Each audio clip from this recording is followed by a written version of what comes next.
Guys, welcome to this week's Feature Friday. I'm Ken, the Finance Manager here at Rogel Ford. And this week's feature I want to discuss with y'all is the lock and rear differential and four-wheel drive if equipped on the truck. Now the lock and rear differential, what it does is it locks the rear axle into a true positive traction situation. The only time you would ever want to use that is if you're in some sand or wet grass, something real slippery. To activate that, all you have to do is simply pull this knob out. Now the rear diff is locked. You can just push it back in and you don't have to go into neutral to do this. Same setup with the 4 automatic. If you turn the 4 automatic, you can do that on the fly. If it's raining really bad out on the roads or whatever, go into that 4 automatic. That way, if any wheel detection is slipped, it automatically adjusts whichever wheel needs to make up for that wheel slip so you won't go off the side of the road. It's a real good safety issue to use when it's raining.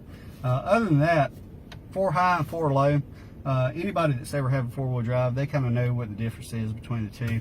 You always want to go into neutral before you shift into 4 high or 4 low, and it's simply just turning the knobs. You don't have to lock hubs or anything like that. The hubs on the front are vacuum sealed nowadays, so you don't have to get out and lock those in. Right now it's in 4 high. You have an indicator right up here on the dash that indicates what gear you're in.